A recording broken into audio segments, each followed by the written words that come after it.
Okay, afternoon everyone. In our last session, we have completed our HTML portion, right? And in that, we have discussed about the SVG scalar vector graphics or scalable vector graphics. Okay, and after that, we have also discussed about the frame and iframe, right? So all the components are very important. Okay, now today we are going to start with the CSS, right?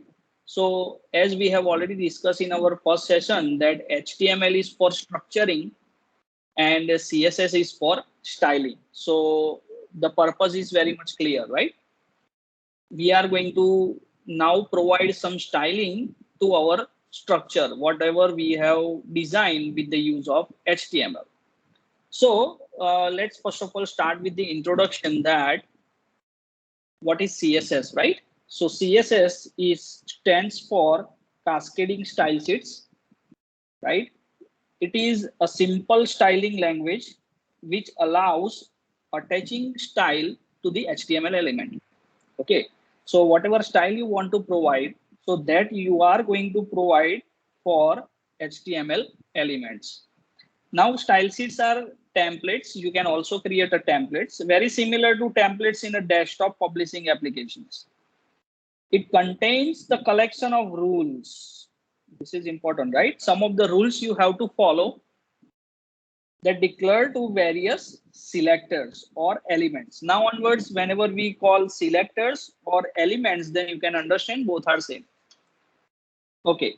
Now what is a cascade? So cascade is a method of defining the weight, that is importance, of individual styling rules, thus allowing conflicting rules to be sorted out and should such rules apply to the same selectors. So you can also apply different styles to the selectors. Okay. And for that, you have to follow some rules because here we are going to give some importance to individual elements. Okay. So for that, some rules are defined so that we are going to learn in this particular CSS portion. Now, there are commonly two styling methods we have, two style sheets we have. So first is XSLT and second one is the CSS. So XSLT we are not going to discuss, right? Because it is specifically defined for XML documents. So we are not going to discuss about the XML documents. Okay. That's why we are not going to discuss about XSLT. But XML is one another kind of document, and it is also a very popular document. In that, you can define your own tags, right?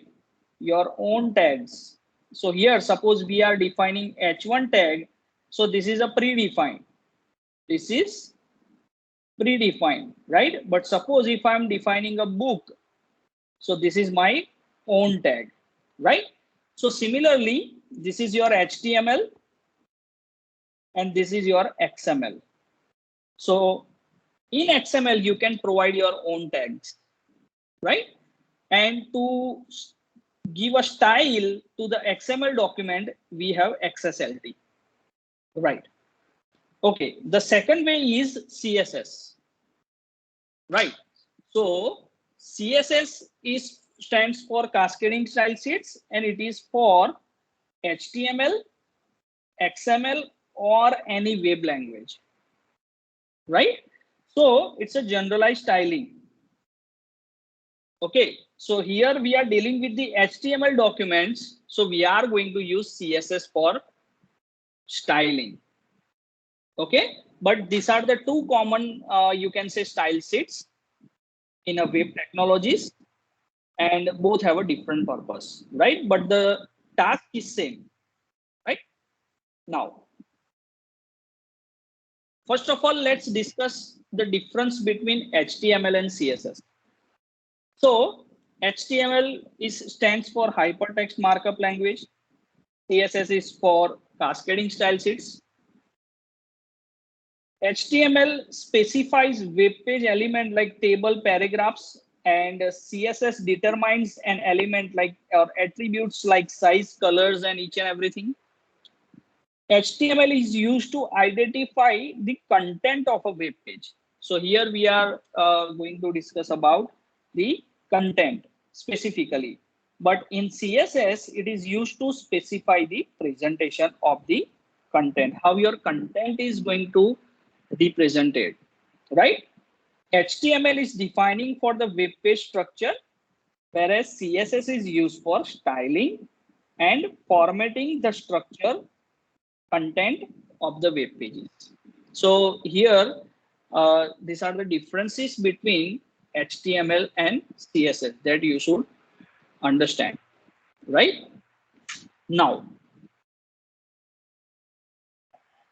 what are the benefits of CSS? So here, the first benefit is reusability, right? So what is the meaning of reusability means?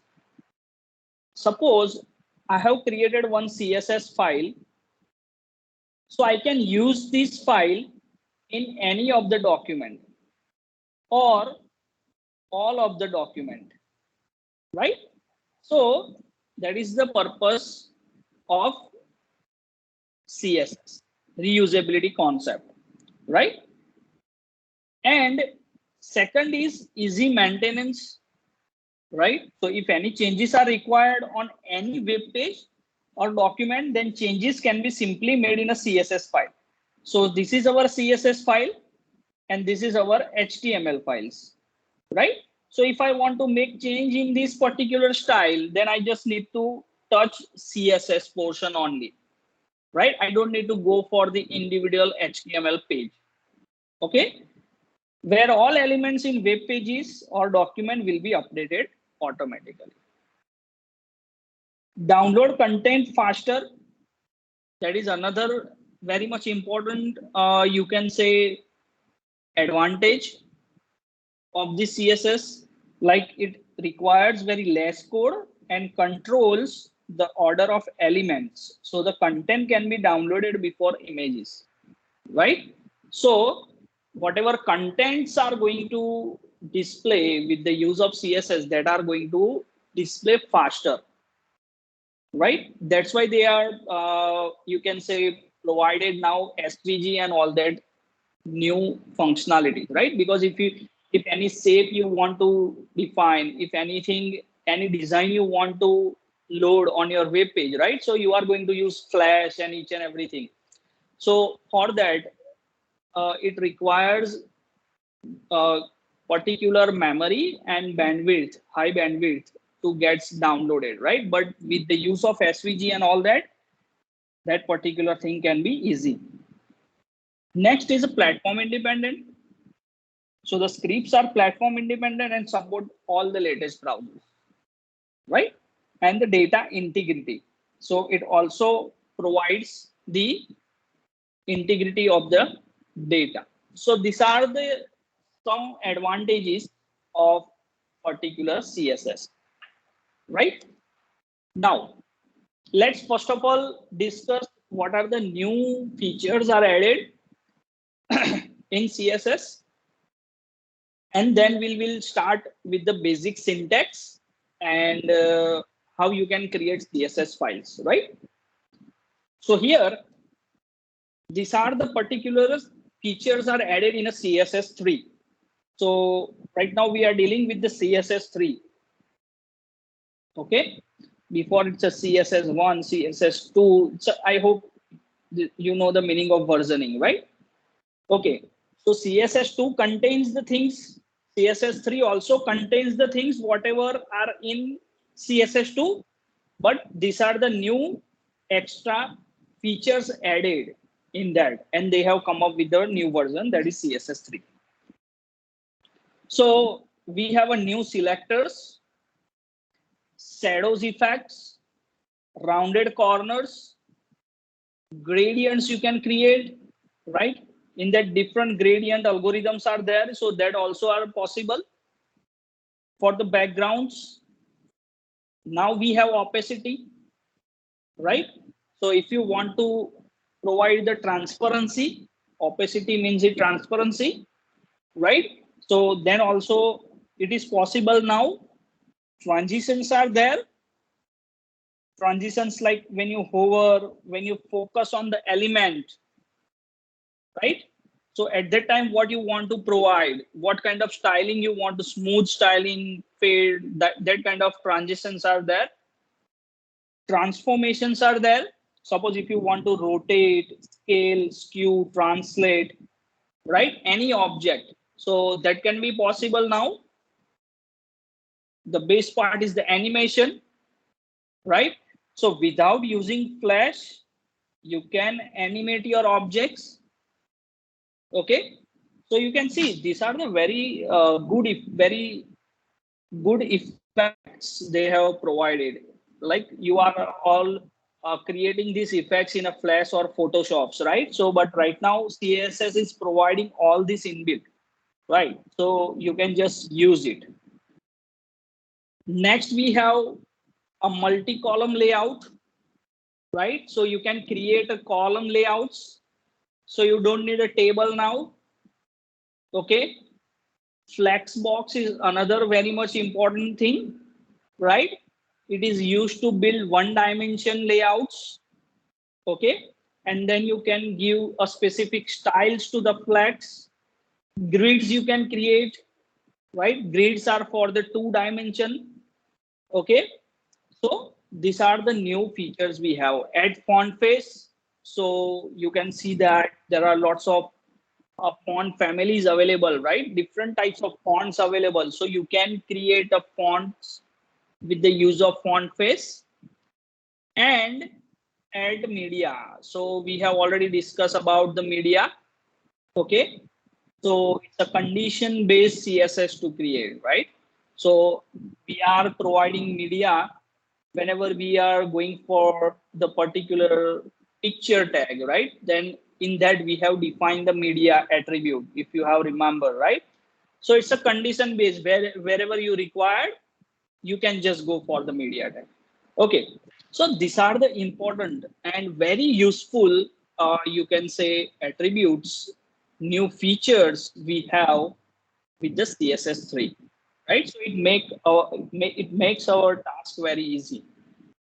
Okay, in CSS3, this is a new thing is added. So let's first of all discuss because it is a starting point, right? So here you can see that viewport width and viewport height, right? So whenever you are going to create a new HTML form or a new HTML file in any VS Code and any other text editors, right? So predefined one structure is there. In that structure, in a head section, you will find this, right? So what is the meaning of this? So CSS introduced new units for width and height and font size. Remember, what is the purpose of this? Width, height, and the font size. Now, these units are known as view width, view height, and view minimum, right? So it's a viewport width or viewport height are related to the device viewport. Now, what is the meaning of viewport? So viewport means a visible area of a screen, right? So viewport means a visible area of a screen or visible screen of the device, right? Now, let's understand in the means of resolution. So if I say one viewport width, then what does it mean? It means 13.66 pixel. If the resolution is 1366 cross 768. So you can understand that according to your resolution, one viewport width have a different values, right? So if my resolution is 1440, then my pixel one viewport width means 14.4 pixel. That's it. Okay. Similarly, if my resolution is 360 cross 640, then what will be my view width, that is 3.6 pixel. Similarly, for the height, suppose if I have 360 cross 640 resolution, then what is the view height? It is 6.4 pixel. You can understand this is one, right? So what is the meaning of view width? So this is a one view width and this is a one view height. If this is your resolution, this is your screen of the device, right? So this way you can calculate the pixel value from the viewport width and viewport height according to the resolution. That you should understand. Okay. Now here you can see that I have drawn one image that suppose this is my phone, right? This is my phone and this is my area. So this is my displayable area. This is my displayable area. So what is the meaning of view width and height? So this is the view width and this is the view height. So it is 100, 100. Right? Now, here if you want to go for the percentage, then one width view means 1%, 15 width view means 50%, and 100 width view means 100%. So if I go for this, then it will occupy 100%. Yes, obviously. If you go for this, then it will occupy 100% again, right? Similarly for width height. Okay. Now, what is the width minimum and width viewport minimum, viewport maximum? So 1% width or height, 1% width or height. Here, whichever is smaller, whichever is larger, right? So when this will be useful, this is very useful because right now, nowadays, we are dealing with the different screen resolutions, guys, right? So for that, you have to provide the responsiveness. That's why we are going for responsive web pages, right? So what is the meaning of responsive web pages? Means it will deal with different resolutions automatically. You don't need to worry about that, right? So that's why you should understand all these concepts. That's why you should understand all these concepts. Okay. Now let's check for the compatibility of CSS3. So almost all the latest browsers are supporting that. Okay. But here you can see that Internet Explorer 10 and above are there, Edge, Chromium, then Firefox, Safari. So these are the particular versions that are going to support the CSS3 and HTML5 both. Okay. Now, this one is also you should understand before going to start our journey, right? So it is a vendor specific prefix. Okay. So we are using different browsers as we know that. So it is not possible that we are all using the same browser. We are checking our website. You should check your website with all the browsers, how it feels, how it looks, how it behaves. To avoid the cross-browser compatibility of CSS3 based properties in the latest and old browsers, remember, all the latest browsers are obviously going to support it, right? But some old browsers are not going to support some of the things, right? So how you can deal with that? So you can use this vendor specific prefix for the CSS3 property. Now suppose I'm dealing with the logo, right? So here you can see that here I'm going to create one class that is a logo. Or yes, this is notification of the class because we have used dot and then a name. So that is our logo. So this is a class selector. You will shortly understand what is the meaning of this class selector in a few minutes, right? Now, for this particular logo, I want to provide some CSS prefix. So I'm going to deal with the border radius, right? So suppose this is my logo and I'm dealing with the border radius, or suppose like this kind of any border radius, you can understand, right? So what you can do, so if your latest browser is there, you don't need to worry about, you just write border radius 10 pixel, it will work fine, right?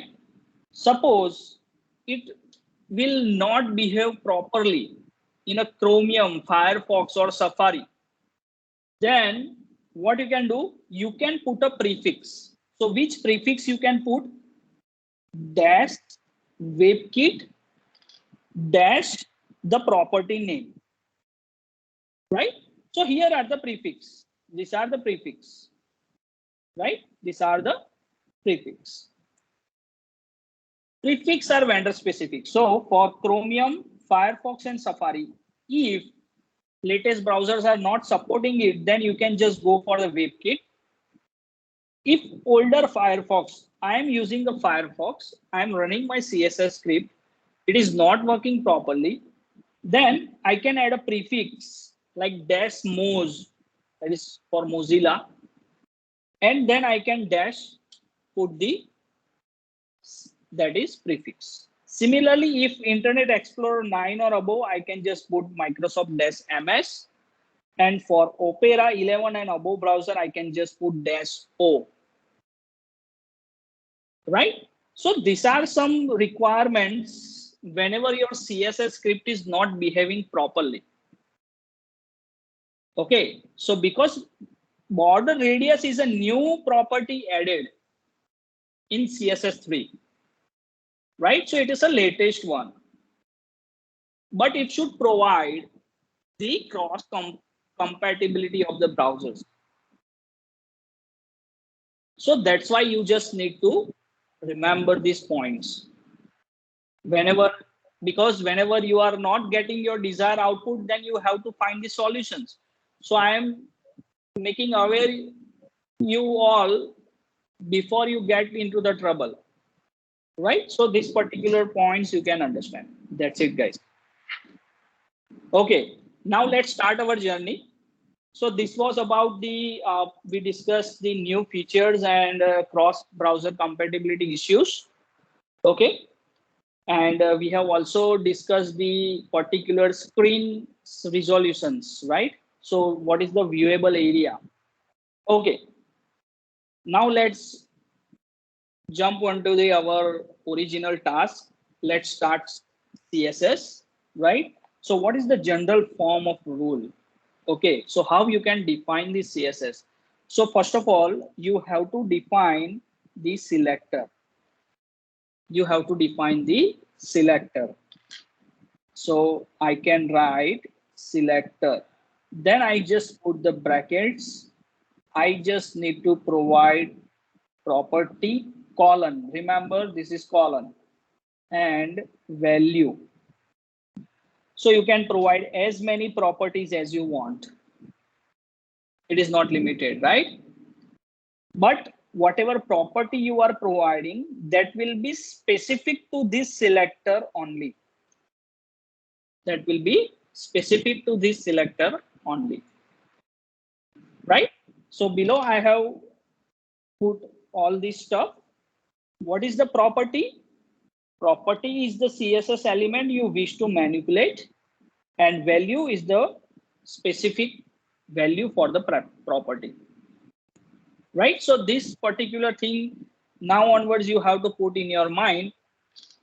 If you want to deal with the CSS, then what you need to do, you need to first select one selector.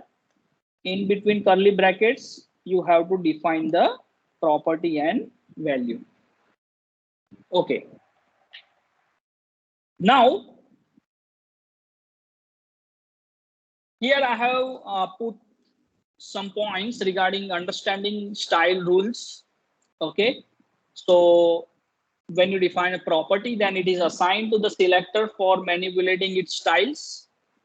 What kind of property examples? Like suppose if I want to deal with the background, borders, if I want to deal with the text alignments, then these are the property names. What are the values? So it is assigned to set the property, right? So as we have discussed in earlier example, that it is a border radius, right? So this is my property, and 10 pixel, this is colon, 10 pixel, this is my value. I hope you can understand, right? Now declaration, so it defines the property and value of the selectors. So this way you can define, so I have already discussed. Selectors, so it is the name of HTML element. So what is the meaning of selector? So you can understand it is the name of HTML element. Suppose I have defined h1 and I want to set the property for h1. So h1, this is my selector, and here I can put the color text is equals to blue. So text is my property, blue is my value. So you know the meaning of selector, property, and value. That's it, guys. In CSS, this you have to understand. Okay. Now here, whatever we have discussed, so it is in a detail. Suppose if you want to define a multiple values, then you have to put the semicolon at the end. Okay. Here are the examples. So as I told you that you can also define one or more properties for the same selector, but you have to put the semicolon at the end. Don't forget that, right? So it's a color, font size, width. Similarly, for any kind of elements, you can set the style. So here I have set the style for paragraph and H1, right? So you can see that. Okay. Now, what are the CSS comments? So it is very similar that we are going to use in our C and C++. So that is the particular comment style, right? Now, let's understand what are the different types of CSS we have. So there are 3 ways to insert the CSS. This is very important, guys, right? Just focus on it. There are 3 ways to insert CSS in HTML for the HTML. First is external, second one is the internal, and third one is the inline, right? So it is very easy. As per the name, it behaves. So let's first of all go for the external style sheet, and it is the recommended way to always go for external style sheet. Why? So let's understand. External style sheets can be written in any text editors. In any text editors, you can create external CSS. The file should not contain any HTML tags. Okay, this you have to remember. Whenever you are creating external CSS, there should not be any HTML tag in the CSS. Remember that. Second thing you have to remember, you just need to save that particular file with .css extension. So as we are saving our HTML file with .html, here you have to put .css. That's it, guys. Right? So you have to create one new file. You have to put this code into that particular file, and you have to save this file like style.css.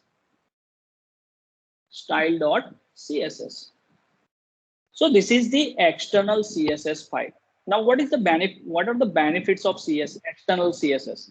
So as we have discussed in our advantages, that whenever I want to make any changes, right, in any of the document, so I just need to touch the CSS file only. So if I want to make any style change, then I just go for particular CSS file. I will make the changes into CSS file, and that will be reflected into the HTML document. That will be reflected into the HTML document. I don't need to even see that particular. Don't need to even open that HTML page or the modification. I just need to touch with the external CSS file. Okay, so this is the biggest advantage of this external CSS, and it is the recommended way to go for external CSS. But it is not only you just need to use external CSS. So you can go for internal and inline also. According to your requirement, you have to choose that, right? Now, let's go for the linking part. How you can insert external CSS. Suppose we have, in this case, we have two files. One is .html and another one is .css file. So I need to apply this CSS to this HTML. So how can I do that? So for that, you have to use link tag, right? So you need to go for the link tag, and that will go into the head section. So in between head, you just need to go for a link tag, define the relation. So that is a style sheet always. What is the type? So here we are just simply going for text/CSS. All this attribute you have to put compulsory, right? And from where I need to get the CSS, so href and style.css. So this file will be in your current directory. That's why I have written directly styles.css. But what you need to do in our case, you have to create one folder CSS, and you have to store all the files in that CSS. So in that case, what will be the path of this? CSS/style.css. So you have to do this. Same we did in our image, audio, and video. So this way you can maintain the particular files and folders in an easy manner, right? So this is the particular way you can just attach your external CSS file into the HTML file, right? It is very easy, guys. Now, second one is internal style sheet. So we have already seen this example in our HTML1, but what is the meaning of it? Internal style sheet. So when a single document has a unique style, whenever a single document has a unique style, so you just only care about one particular document. So in that case, you just go for the internal style sheet. So how you can put the internal style sheet? So this you can put in HTML page. So here you have to only deal with the HTML page. You don't need to create CSS. So in the same HTML page, within a head section, you have to define style tag. You have to define style tag. What is the type? So type is equals to text/CSS. And in between the style tag, you just provide the styling. That's it, guys. Again, I'm repeating. In single HTML document itself, within a head section, you just need to declare a style tag. And within a style tag, you just need to provide the properties and values. This is known as the internal style sheet. Okay. Now, what is the meaning of inline? So inline we have used many a times in our HTML example. So whenever inline style loses many of the advantage of style sheets by mixing content with presentation. Okay. So to use inline style, you use the style attribute in a relevant tag. So we have already discussed that here style we have to use, right, is equals to in double inverted comma. You just provide the particular property and value by separating the semicolon. That's it. Okay.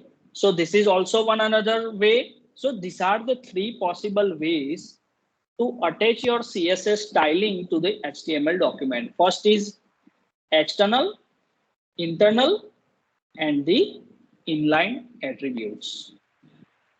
inline style, right? So you can see that. So here I have put the example for this. So let's just go for the example. So you will get the idea how you can define that particular structure. So here, let me make it bigger. Okay, so first of all, we'll talk about external. So here you can see that this is my particular HTML document, right? And here, where is my,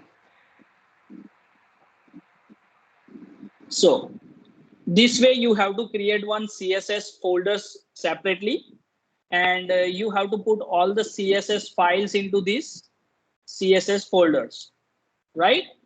So this is my CSS file. Okay, so you have to separately create this file. I have given a name external CSS file.css. Here you have to provide the possible styles. So what are the styles? This is a body tag. This is the h1 tag. Here, this is my ID and this is my class. So this we will discuss in our next session. So you can just observe this body and h1 right now. So if I want to provide a style, right, my h1 color will be coral, and my body color, body background color will be dark slate gray. Color is the azure. For the font size 1.1 em. These are the style. Now this is my HTML document. This is my HTML document. Now I want to attach that external CSS file in this particular HTML document. So for that what I need to do, I need to use a link tag. Then I just need to type text/CSS. What is the relation? That is a style sheet. And where the style sheet is there, so it is available in a CSS files folder, and the name with external CSS file.css. And that you have to put within head. That you have to put within head. And here, now you can understand that this is my elements. So one element I am setting style for body. Second element I am setting style for h1. Right now, just remember this. So for h1, I have defined the color. For body, I have defined this particular style. So now if I execute this code in a browser, so you can understand that this will be the output. Whatever style I have defined in an external file, that is now available for my HTML. So here you have to run HTML page, not CSS one. Again, some of the students are making this you can say mistake, right? So you have to run HTML file, not CSS file. Okay, so this is the example of external CSS. Now let's go for the internal CSS. So again, the same attributes, same property value I'm using, but I'm going for internal CSS. So here I need to provide style tag. And whatever code I have written over here in external CSS, I just need to copy paste that particular thing in between style tag, right? So this is one another possible way. The same example, if I run this, the same output will be there. Okay. Now the third way is inline CSS. So it is pretty much easy and we have used many a times. So for the specific element, if you want to provide a style, then you just go for the style attribute and provide the property and value. Right? If I execute this code, then it will be the output. This will be the output. It is provided styling for a specific element. So these are the differences between all the three, and these are the possible ways to define CSS.